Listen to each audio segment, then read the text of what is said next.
Good morning. Guten Morgen.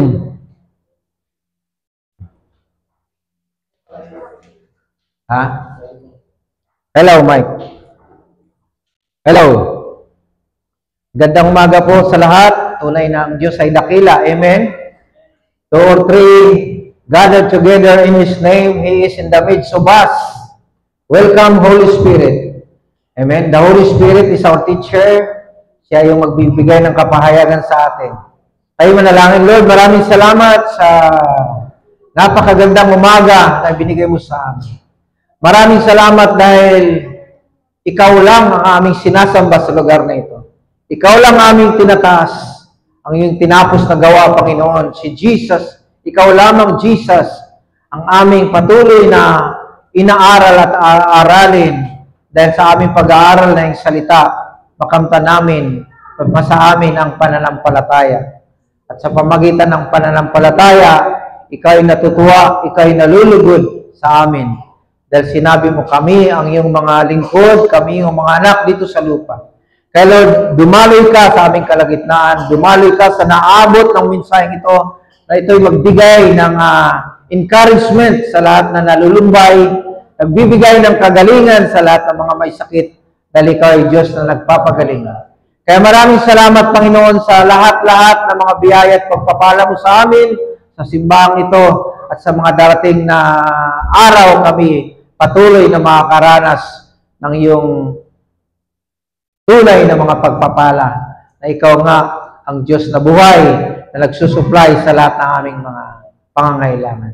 Salamat po ng marami sa pangalan ni Jesus. Amen! Hallelujah! Palakpakan natin si Jesus. Malakas! Tunay ng Diyos natin ay dakila. Amen? Napakalakas ng bagyo mga nakaraan. Napakalakas na lindol, malalakas na lindol. At ngayon naman, ang ating bulkan ng Canlaon ay sumabog ng malakas. Malakas na pagsabog. Ano po ang ibig sabihin nito? Hindi po puot at galit ng Diyos ito. Ito po ay nagpapatunay na ang mundo natin ay naiirita. Ang mundo natin ay groanings and travail. Nagtatravel dahil nakikita niya na talagang ang wickedness ng mundong ito. Amen? Kasama po ang mundong ito sa mga pangyayari na ang kapaligiran natin ay talagang mayroong pandinig. Ang ating lahat ng kapaligiran ay mayroong pananaw, may pandinig. Kahit ang ating mga bulsa, ang ating mga wallet, nagsasalita yan, walang kanang laman. Ang katawan natin, masakit, ang ating naramdaman. Amen? Kaya tayo po ay laging sumasamba sa Diyos upang marinig natin ang mabubuting balita or yung good news that the gospel of Christ is the power of God unto salvation. At ang salvation na yan, kung ikaw ay mahirap, pauunlarin ka niya. Kung ikaw ay masakit, pagalingin ka niya. Amen? Kung ikaw ay nalilito, nalulumbay, palalakasin ka niya.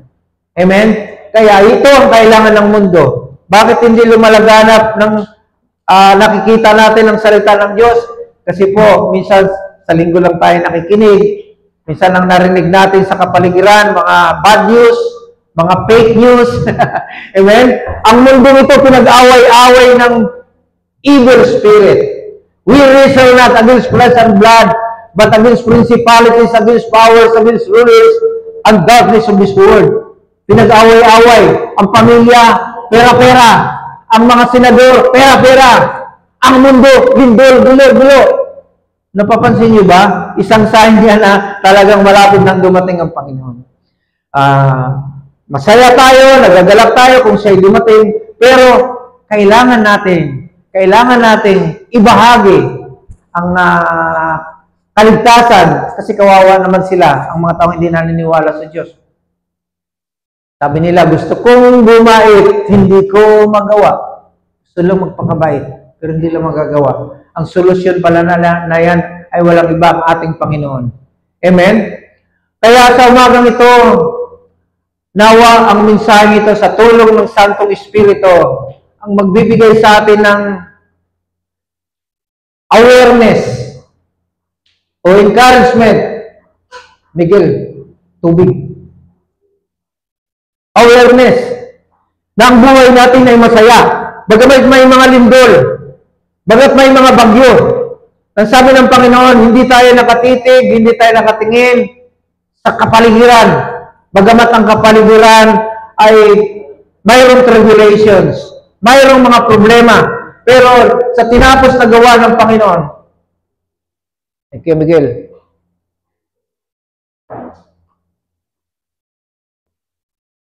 Sa tinapos na gawa ng Panginoon, in this world, Jesus said, you shall have tribulations.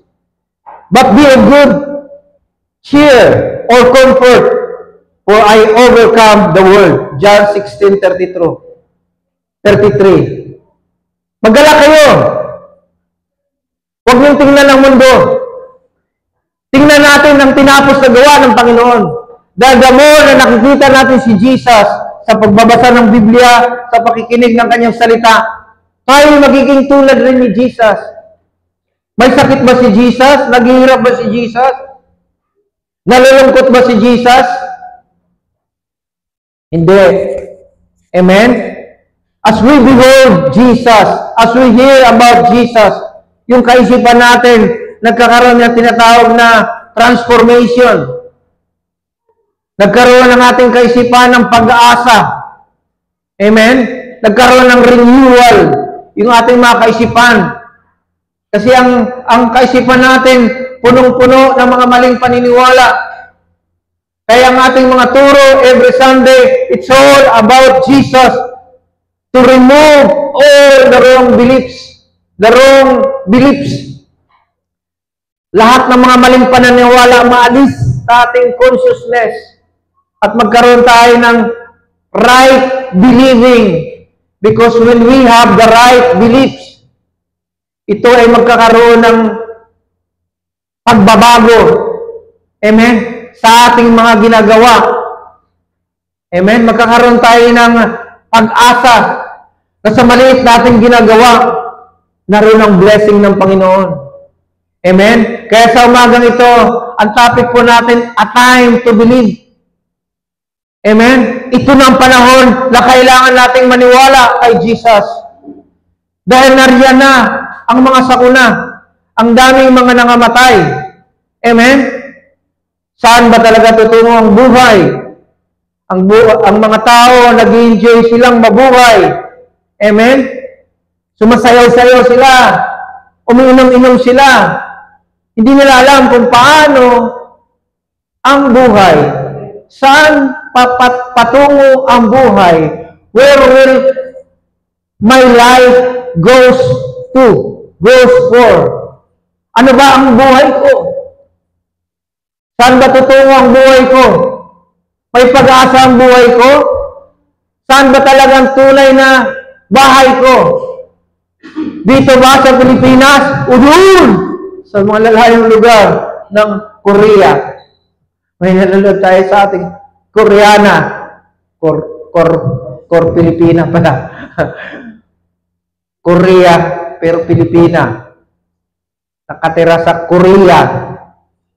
May nanonood sa atin na nakatira sa Japan. Pero hindi naman siya Japa, UK. Amen? Kundi Pilipina na nagtatrabaho sa Japan. May nanonood sa atin sa Amerika. Amen? Nanonood sila. Ang pinapanood nila, hindi artista. Ang pinanood nila, marinig ang mensahe ni Jesus. Kaya sa umagang ito, a time to believe. Tingnan po natin. Simulan po natin ang mensahe ito. Tingnan po natin, sabi niya, for who has despised the small things? For these seven rejoice, the plumb line is the hand of Zerubbabel. They are the eyes of the Lord which scan through and through throughout the whole earth. Huwag daw natin maliitin ang malilit na bagay. Amen? Do not despise small beginnings. Amen? Bago lumaki ang maliit na bagay, it takes time. Amen? Bawat buhay ng tao, nabubuhay siya sa time. Si Jesus, sa kasalukuyan, siya nabubuhay outside time. Kaya minsan, may mga paliwanag sa natural. Amen? Minsan, walang paliwanag sa spiritual. Kasi spiritual yan eh. Amen? Tayo na natututo tayo sa mundo. Minsan, tinatanong natin, saan galing ang Diyos? Ano ang origin ng Diyos? Sinong kasama ng Diyos? Saan ang bahay ng Diyos? Amen? Sa natural, mahirap sagutin. Where did God comes from? Amen? Pero sa spirit world, kapag tayo naroon na, maunawaan natin kung saan nagsimula ang Diyos. Amen? Kaya small beginnings. Sa buhay natin, may mga small beginnings tayo. Tuloy natin. Sabi niya dyan, time is so precious. Ang oras na pagtira natin sa mundo ay napakahalaga. Kung titingnan natin yung word precious, gaano kahalaga ang oras? Kung titingnan natin yung halaga ng material, ng ginto, ng pilak, may value yan. Gaano kahalaga ang buhay natin sa Diyos? Amen? Ano ang mahalaga? Ano ang mahalaga sa Diyos sa atin? Amen? What is the importance of God to us? Amen? Gaano ba tayo kahalaga sa Diyos? Yan pong mga tanong na yan. Amen? The value, our value. What is our value to God? Bakit namatay siya para sa atin? Amen? Ano ang halaga natin sa Kanya? Bakit ibinigay niya ang Kanyang buhay at tubusin tayo sa ating mga kasalanan? Amen? Ito po, dahan-dahan po nating aralin ang A Time to Believe. Ang sabi po dyan, sa talatang yan, Proverbs 16 verse 3. Sabi niya, commit your ways, commit your works unto the Lord. Amen? Mag-commit daw tayo kay Lord. I-commit natin yung buhay natin kay Lord. Ang sabi niya, and your thoughts will be established. Amen? Your thoughts will be established. Kapag nag-commit tayo sa Panginoon, ang ating kaisipan ma-establish. Amen? If we are not going to commit unto the Lord, we are not going to be established. Sa mga viewers natin, wherever you are, commit your ways unto the Lord.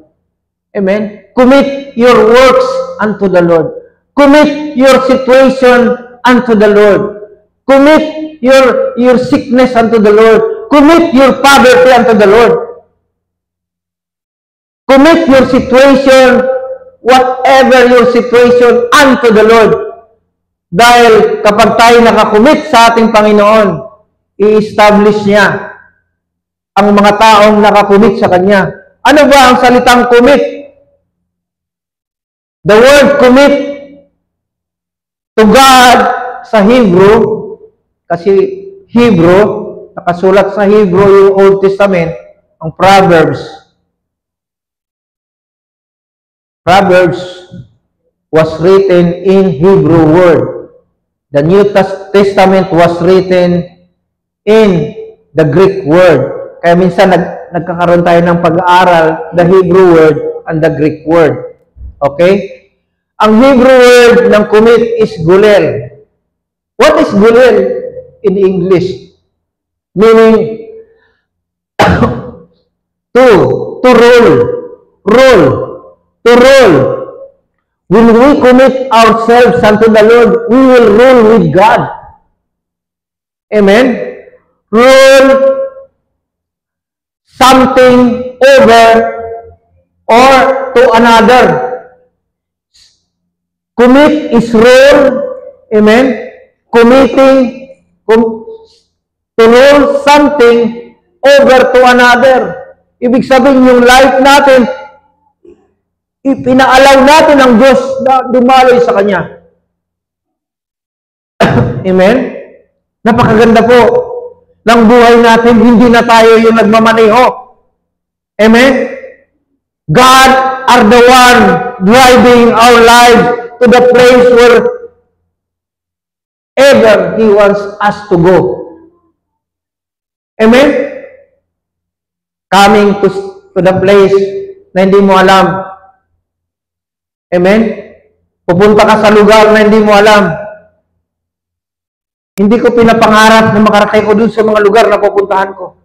Pero dahil nag-commit ako sa Panginoon, God will rule my life. Daladala niya ang buhay ko at daladala ko ang buhay ng Diyos. Amen? Dumadaloy ang Diyos sa iyo. Dadaloy ka sa Diyos. Kapag ang buhay natin dumadaloy sa Diyos, yan po ay napakagandang buhay. Walang kalungkutan na buhay.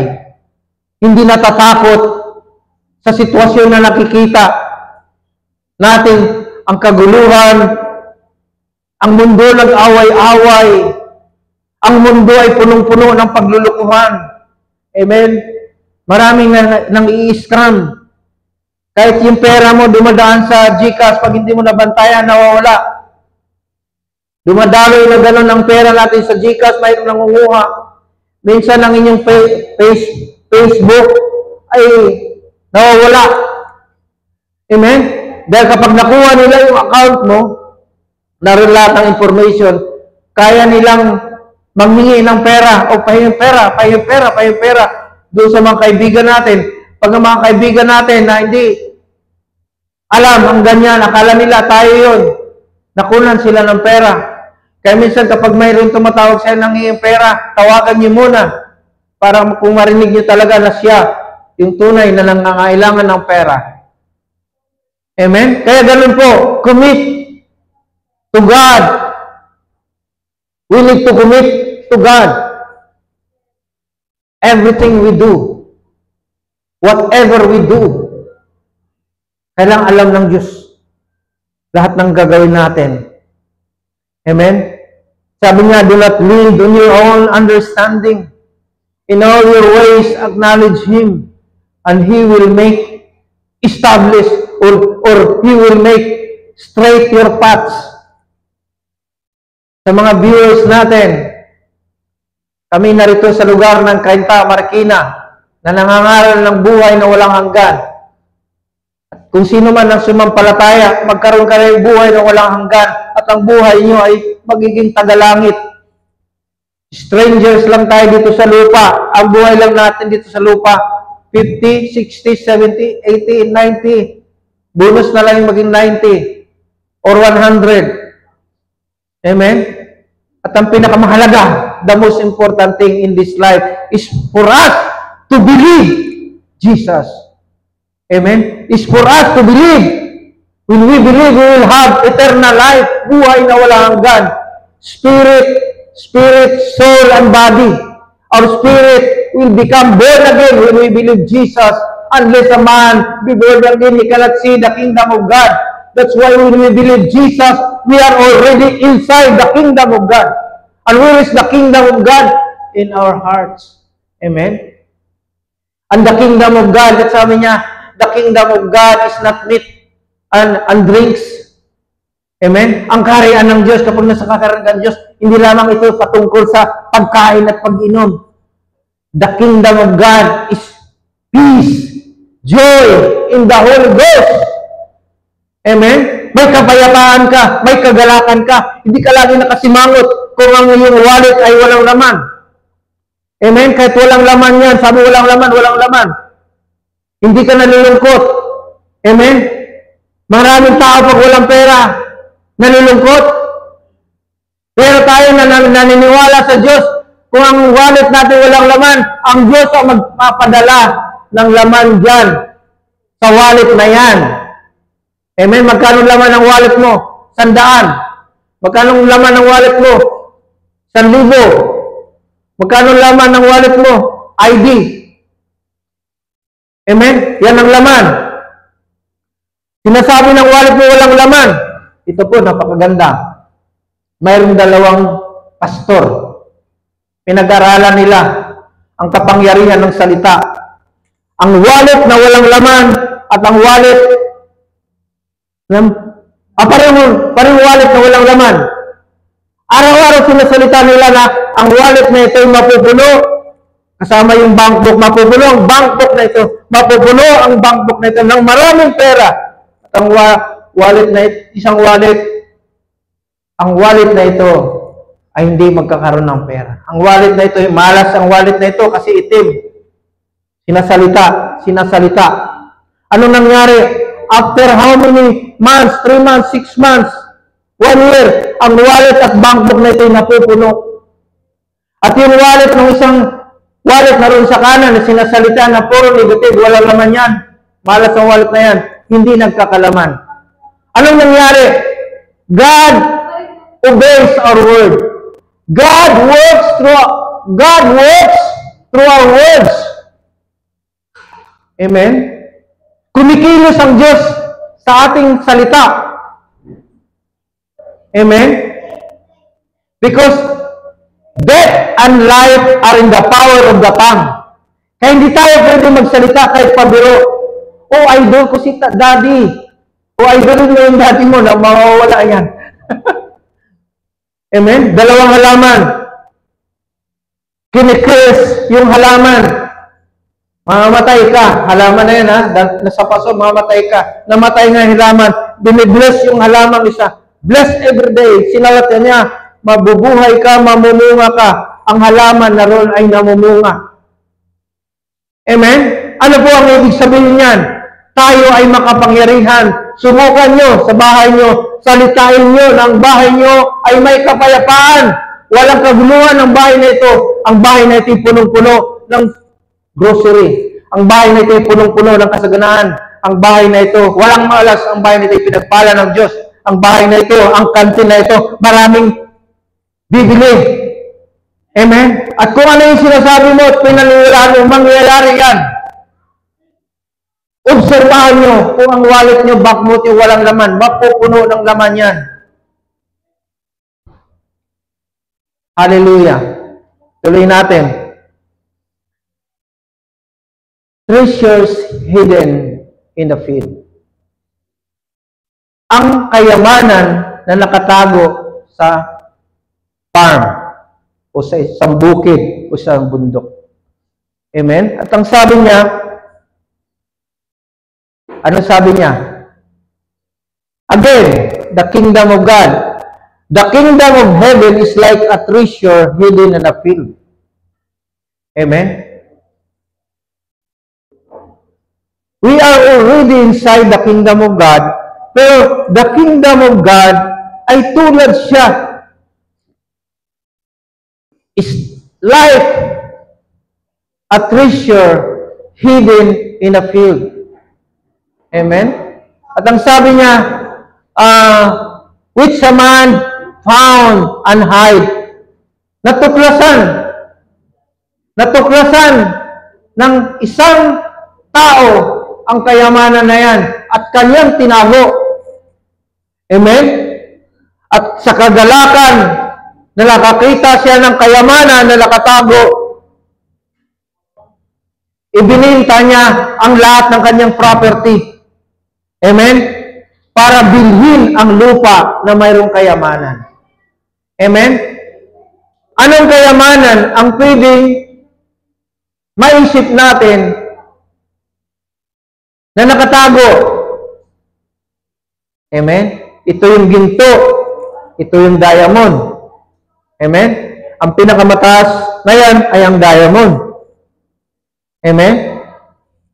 Kung ang Diyos, tinatanong natin saan galing ang Diyos, pwede rin natin tanungin saan galing ang diamond.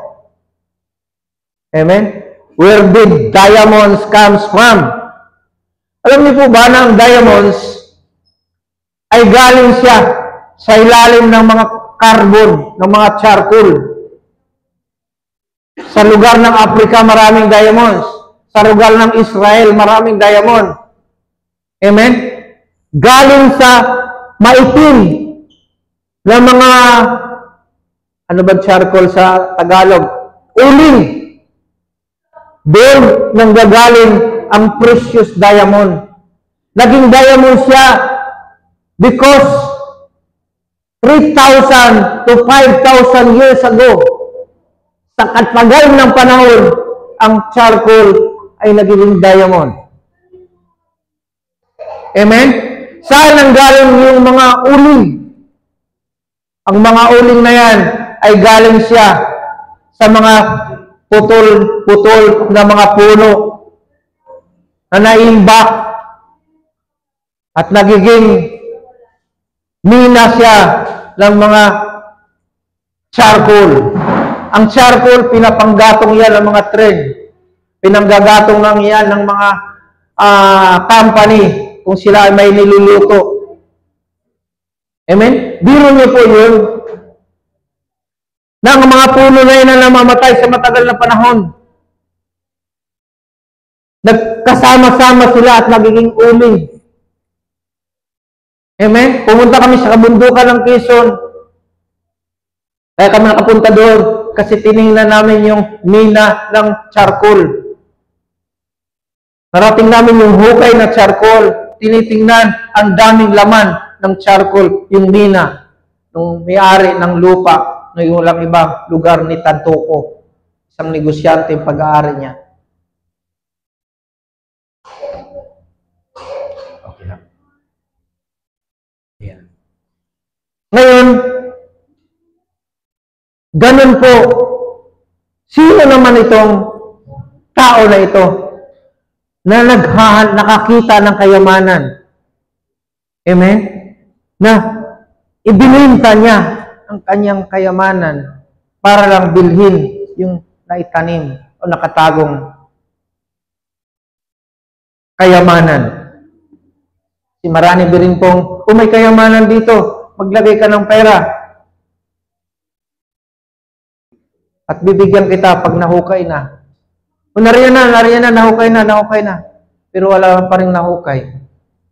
Ang tunay na kayamanan, hindi mo na kailangang sabihin at manghingi ng pera para hukayin yung kayamanan. Isang sign yan. At doon tayo natututo na huwag magpapaniwala sa mga may kayamanan. Pero tingnan mo ang taong ito. Kung titingnan po natin ang kwentong ito, ang parabola na ito yung si Jesus. Amen? Ang tao na nakita ng kayamanan ay si Jesus. Amen? Ganon si Jesus. Amen po ba? Siya yun. Si Jesus yun. Na iniwan niya ang kanyang kayamanan para bilhin ang kayamanan. Ang kayamanan na yan ay walang iba kundi ikaw at ako. Ganon ang halaga natin sa Panginoon. Amen po ba? Sabihin mo, ako'y ginto. Sabihin mo, ako'y ginto. Ako'y diamond. Ganon ka kahalaga ng Panginoon na siya mismo, ibininta niya, iniwan niya ang langit para ikaw ay bilhin ng kanyang banal na dugo. Mga magulang at kapatid, ganon tayo kamahal ng Panginoon. Amen? Ganon tayo kahalaga ng Panginoon. Na iniwan niya ang kanyang tahanan. Ibininta o iniwan niya para pumunta sa lupa para lamang makuha ang kayamanan na nakatago na walang iba, ikaw at ako. Naunawaan niyo po ba? Napakahalaga natin sa Diyos. Amen? Kahit isang tao na nandito sa daigdig na ito at kailangan niyang babain para iligtas. Bakit? ayaw niya ng ikaw at ako'y mapahamak. Sa lahat ng mga nanonood, ayaw ng Diyos na ikaw ay mapahamak. Amen? Ayaw ng Diyos na ikaw ay mapapahamak. Ayaw ng Diyos na tayo mapapahamak. Ayaw niyang mapahamak yung ating kaluluwa, ang ating espiritu na pupunta doon sa kabila. Ang kabila na yan, impyerno. Ang bahay natin sa mundo, pansamantala lamang. Turista lamang tayo dito sa mundo. Amen? We are only strangers and tourists in this world. Pag pumunta ako doon sa Amerika, turista lang ako. Babalik ako doon. Babalik ako dito. At maaaring sabihin ng mga kinauukulan doon, dito ka na lang. Pwede kong sagutin, mas mahal ko ang Pilipinas kahit sa mag-citizen ako sa Amerika. Kasi yun ang puso ko.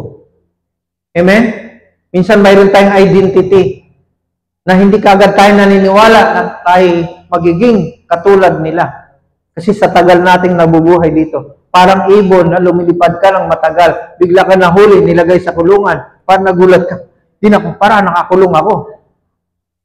Di ba? Ang buhay natin ganon. Tayo pag-aari ng Panginoon. Tuloy natin. Pangalawa, a merchant looking for a fine pearl. Ang isa namang negosyante, merchant. Negosyante ay naghanap ng totoong perlas. Kasi marami din fake na perlas. Mayroong mga perlas na talagang sila na nagko-culture para makabuo ng perlas. Pero mayroon talagang tunay na perlas na makukuha sa gitna ng karagatan. Tingnan natin ang kwento na yan.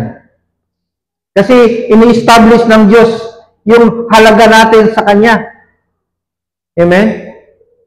Again, the kingdom of heaven. Yan na, kingdom of heaven. Ang kaharian ng Diyos ay nahalintulad niya sa isang negosyante. Amen? Seeking for a beautiful pearl. Naghanap ng totoong perlas. Ano ba ang perlas? Bakit ba nabuo ang perlas? Ang perlas ay makukuha sa loob ng kabebe. Amen? Ang perlas nabuo sa loob ng kabebe for how many years? Pero saan galing ang perlas na nabuo? Galing siya sa dumi ng kabebe. Nung taga-taga sa Buanga, taga doon sa Mindanao, alam natin na ang perlas galing lamang sa dumi ng kabebe. Marami siya. Pero sa tagal ng panahon na process siya, napakagandang perlas. Mayroong blue na perlas, mayroong pulang perlas, pero napakaganda ang tigas, hindi basta-basta nababasag. At yung perlas na ay napakahalaga. May mga mahahaling perlas, may mamalaking perlas na milyon ang halaga. Mahalaga ang perlas sa mundo. Pero tingnan po natin ang tunay na pangyayari. Sabi niya, when he had found the pearl, nakita niya ang great na perlas, ang ganda ng perlas, at napakataas ng presyo. Sabi niya, went and sold all that he had and bought it. Ibininta lahat ng negosyante na yan ang kanyang kayamanan para mabili yung perlas na yan. Napakamahal ng perlas. Amen? Pero binili siya, galing siya sa dumi. Marami ang perlas. Kailangan dahil sa panahon, time, we are talking of time to believe. A time to believe. It takes time ng perlas na buo at nagiging napakagandang, napakahalagang perlas. Amen? Binili niya. Ibinintan niya lahat ng kanyang mga property para lamang mabili ang perlas na yan. Dalawa lamang pong kwento yan sa Bible. Sino po ang merchant na yan? Sino po ang negosyante yan? Walang iba kundi si Jesus. Amen? Ang perlas na yan, ikaw at ako, kayong mga nanonood. Ang halaga mo tulad ng perlas. Iniwan niya ang langit para ikaw ay bayaran ng kanyang banal na dugo. Ganon kakahalaga sa Diyos. Amen? Ang iyong espiritu, ganon kahalaga sa Diyos. Yung material ay inahalimbawa niya. Inahalimbawa, mahalagang material sa mundo. Pero inahalimbawa niya sa inyo at ako. Na mas higit ang halaga niyo kaysa mga material na bagay sa mundo. At dito ako magtatapos. Hallelujah. Ano pong sabi niyan? What does a prophet if a man, if he gains the whole world?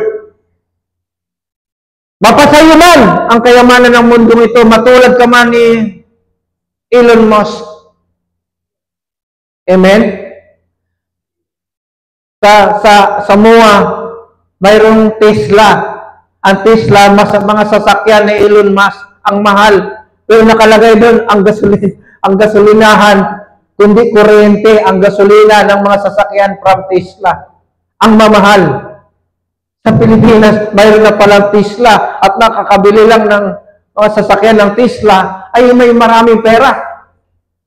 Amen? Ito prophecy para sa atin lahat. Kung ikaw tunay nakakilala sa Diyos, higit ka sa perlas, higit ka sa diamante, pero ibibigay ng Diyos ang lahat-lahat para sa iyo. Amen? When you believe, kaya ito yung panahon na ikaw maniwala sa lahat ng mga viewers, kailangan tayong maniwala sa Diyos na kaya naman palang ibili dahil hindi naman mahalaga ang mga bagay sa mundo. Kaya niyang ibigay sa atin ang kayamanan ng mundo. Tulad ng sinasabi ko, salitain natin sa ating mga sarili na ikaw'y pinagpala, ikaw'y pinagyaman ng Diyos. Amen? Ikaw'y mayaman na sa mundo. Pagyayamanin ka pa lang sa atin, mayayaman na tayo sa loob natin. Tayo mayaman na, paniwalaan na lang natin, salitain na lang natin na magkaroon tayo ng ganito. Sasakay ka ng marami eroplano at pupunta ka ng mga lugar na doon ang saan mo gusto. At yan ay mangyayari. Ang iyong bangko ay pakakapalin ng Panginoon, pupunuin ng Diyos. Hindi niya tinitingnan ko ikaw'y matanda. Huwag mo sabihin ikaw'y matanda. Walang matanda sa paningin ng Diyos. Ang tingin ng Diyos sa iyo, bata. Amen? Kasi ang espiritu mo hindi tumatanda.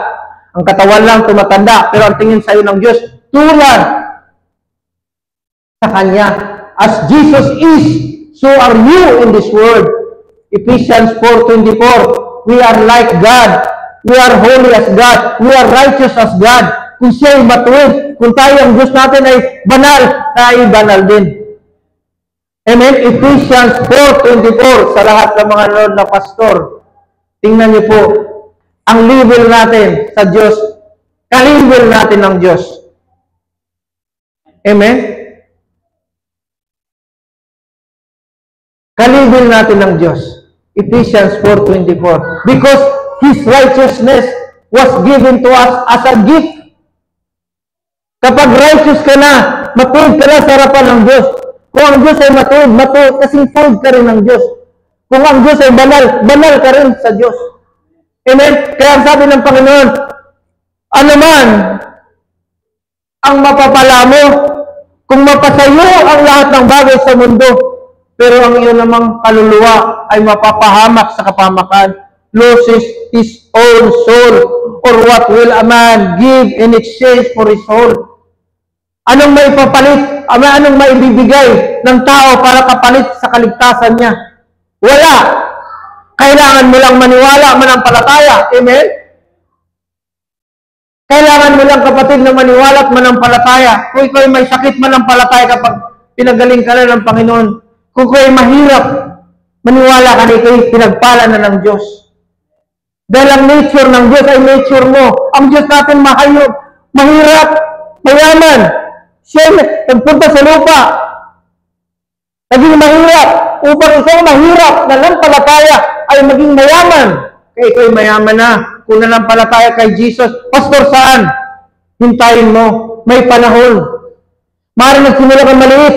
Kung ikaw nalang balata, lalaki ka. Kung ikaw bata, maliit, tatangkad ka. Lalaki ka. Kung ikaw maliit na negosyante, ikaw'y unlad, ikaw'y sasagana, ikaw'y pinagpala. Ang dami ng mga taong naniniwala, ang ngayon ang yayaman nila. Bakit? Dahil naunawaan nila ang kahalagahan ng kanilang buhay sa Diyos. Hindi tayo mahirap. Si Jesus namatay, naging mahirap upang ikaw ay mayaman. Hintayin mo lang. Tuloy-tuloy mo lang i-commit yung sarili mo kay Lord. Hindi na ikaw nabubuhay sa sarili mo, kundi si Jesus na ang nabubuhay sa sarili mo. Amen? Huwag tayong mapagod na dumalo sa simbahan. Amen? Pastor, ayaw kong magsimba kasi wala akong pambigay ng tithes and offering. Ito po, sikreto. Ang Hebrew word ng tithes is aser. Word is aser.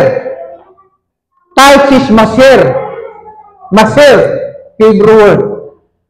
Aser at maser. Amen? Word and tithes. Ito pong sikreto. Pag sinisimulan mong ibigay ang secret ng tithes, tithes is a secret, tithes is a revelation. Don't ever give your tithes without understanding the revelation. Kasi wala rin.